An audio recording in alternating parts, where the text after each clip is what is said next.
আসসালামু আলাইকুম। সবাইকে ওয়েলকাম জানিয়ে শুরু করছি। আমি পাপড়ি চলে আসলাম আবার একটি ব্লগ নিয়ে। আশা করছি যে যেখান থেকে ভিডিওটি দেখছেন সবাই অনেক ভালো আছেন, সুস্থ আছেন। আলহামদুলিল্লাহ আমি অনেক ভালো আছি। শুক্রবার বিকেল থেকে ব্লগটি করেছিলাম। আসলে শুক্রবার কিন্তু ছুটির দিন, কিন্তু ওই যে আগের ভিডিওতে আমি বলেছিলাম যে মেয়েদের কোনো ছুটি থাকে না, আর যদি সেই মেয়েরা হয় চাকরিজীবী তাহলে তো আর কোনো কথাই থাকে না। এই একটা দিনে যে সারা সপ্তাহের কত রকমের কাজ আমাদের করতে হয়, তো এই একদিনের কাজ যদি আমরা ভিডিও করতে যাই দেখা যাবে একদিনের কাজ থেকে অনেকগুলো ভিডিও তৈরি করা যায়, কিন্তু ভিডিও করতে গেলেও তো অনেক টাইম লাগে রে ভাই। এই কারণে কিন্তু ভিডিওটা করা হয় না এভাবে সব কাজের। তো আমি শুক্রবারের সকালে ওই যে মেয়ে আদা রসুন ওটা গ্রেট করেছিল, তারপরে চাউল গুঁড়ি করেছিল, তো সেগুলো ও ছাদে নাড়া দিয়ে আসছিলো। তো সেইগুলো নিয়ে এসেছে ছাদ থেকে, ওগুলো আবার একটু উঠিয়ে রাখলাম। আর অনেকগুলো বাসন ধোয়া হয়েছে, সেই বাসনগুলো আমি মানে গুছিয়ে রাখলাম পানি ঝরিয়ে। তারপরে টেবিলগুলো পরিষ্কার করে নিচ্ছিলাম। এরপরে সন্ধ্যায় চলে আসছি নাস্তা বানাতে। তো বাজার থেকে একটু পাস্তা নিয়ে এসেছিলাম, লুজ পাস্তা কিনেছিলাম আর একটু চিপস কিনেছিলাম। তো এই চিপসটা আমি আগে কখনো কিনিনি, তো দেখে মনে হলো ভালোই লাগবে, তো অল্প করে একটু নিয়েছিলাম 250 গ্রাম। তো যখন ভেজে খেলাম দেখলাম এত বাজে একটা চিপস এটা, অথচ সর্বোচ্চ দাম নিয়েছে এটা। যত রকমের চিপস আছে তার মধ্যে সবচেয়ে বেশি দাম ছিল এটা, কিন্তু অনেক বাজে একটা চিপস। তো আমি চিপস আর পাস্তাগুলো একটু রিফিল করে নিলাম। আর পাস্তা কিন্তু লুজ কিনেছি, এটা কিন্তু খারাপ লাগে না, কম দাম হিসাবে ভালোই লাগে। তো চিপসগুলো ভেজে নিয়েছি, নিয়ে মা মেয়ে চিপস খেয়ে একটু চা খেয়েছিলাম। আর তারপরে যে চলে আসছিলাম কেক বানাতে, যেটা আমার রেগুলারের কাজ। তো পরের দিন যেটা ডেলিভারি দিতে হবে, দুটো চকলেট কেকের অর্ডার ছিল, তো সেই কেক দুটোই বানাতে চলে আসছিলাম। তো এ পর্যায়ে এসে সবার কাছে একটা লাইক চেয়ে নিচ্ছি। যদি ভিডিওর কোনো একটা অংশ ভালো লাগে প্লিজ একটা লাইক করে দিবেন। যারা ইউটিউব থেকে দেখছেন প্লিজ একটা সাবস্ক্রাইব করে দিয়ে পাশে থাকা বেল আইকনটা প্রেস করে দিবেন, যাতে করে যখনই কোনো ভিডিও ছাড়ি সঙ্গে সঙ্গে একটা নোটিফিকেশন পেয়ে যান এবং আপনার মূল্যবান সময় ব্যয় করে ভিডিওটা দেখে নিতে পারেন। এই কাজগুলো যারা অলরেডি করে দিয়েছেন তাদেরকে অসংখ্য অসংখ্য ধন্যবাদ। তো আমি কেকটা বসিয়ে দিয়েছি, চুলায় দুটো কেক বসিয়েছি। তারপরে যে তেলটা ঠান্ডা হওয়ার পর তেলের জারে ঢালে রাখলাম। আর তারপরে আবার বানাতে আসছি পরোটা, ফ্রোজেন করে রাখবো, কারণ সকালবেলা উঠে আমার পরোটা বানাতে বা নাস্তা বানাতে ভালো লাগে না। তো আমি একটু ফ্রোজেন করেই রাখি, তাতে করে সকালে আমার জন্য সুবিধা হয়। তো পরোটার মধ্যে এই যে একটু কর্নফ্লাওয়ার আর তেলটা দেওয়া হবে, এটা দিলে কিন্তু পরোটা অনেক ভালো হয়, মানে অনেক ক্রিস্পি হয় পরোটাটা, অনেক টেস্ট হয় কিন্তু। তো আপনারা হয়তো অনেকে বানান, যারা বানান না তারা একবার ট্রাই করে দেখতে পারেন।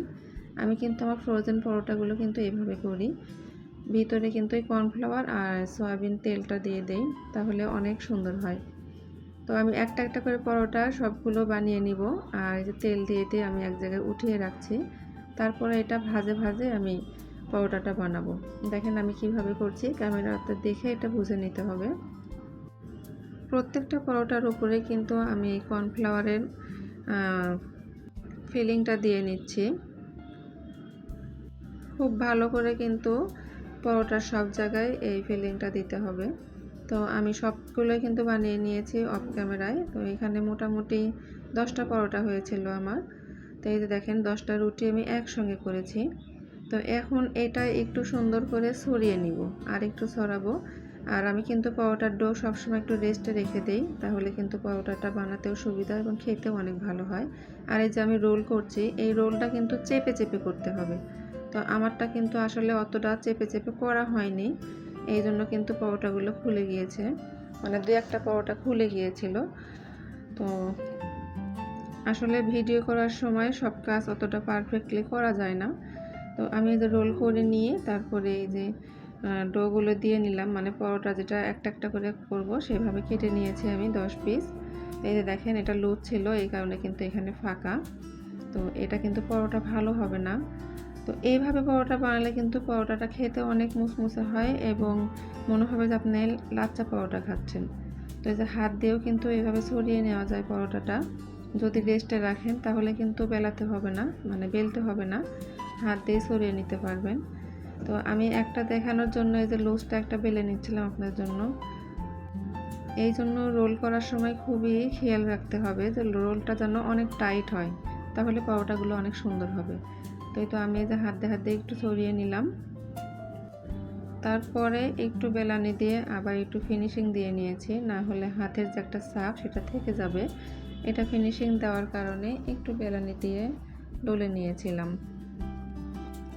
ফ্রোজেন জিনিস আসলে অনেক উপকার। আমি আগে করতাম, এতটা করতাম না, এখন যেহেতু বিজনেস করি তো এটা করতে এসে কিন্তু আরও বেশি বুঝতে পারছি যে অনেক উপকার আসলে।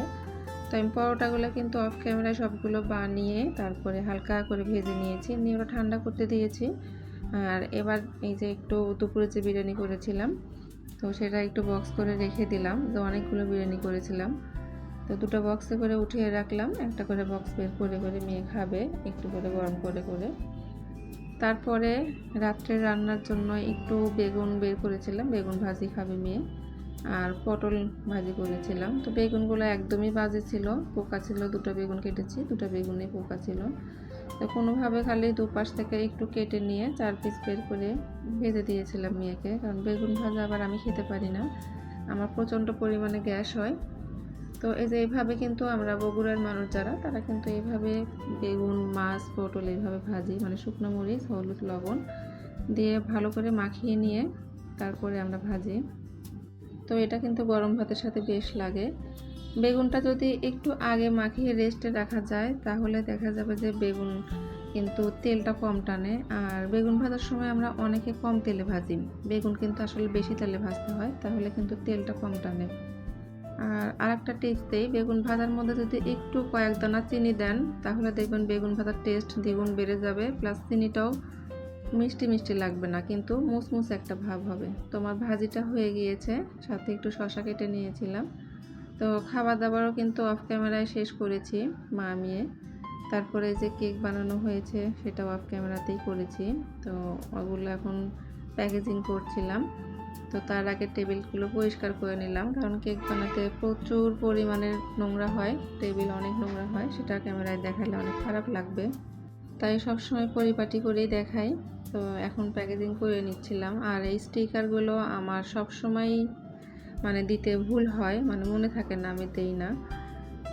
তো আমার কিন্তু আলহামদুলিল্লাহ চকলেট কেকের অর্ডারটা বেশি হয়। তো আমি কিন্তু কাজ করছি গাজীপুর কোনাবাড়ি থেকে। যারা অর্ডার করতে চান ফ্রোজেন আইটেম এবং এই কেক, তারা কোনাবাড়ি থেকে নিতে পারবেন। এবং আচার কিন্তু সারা বাংলাদেশ ডেলিভারিতেই, যে কোনো সিজনাল আচার, সাথে রসুনের আচার, গরুর মাংসের আচার, সব আচারই পাওয়া যাবে। আচারও কিন্তু কাস্টমাইজ করে দেওয়া হয়। তো ভিডিওর কিন্তু শেষ পর্যায়ে চলে এসেছি।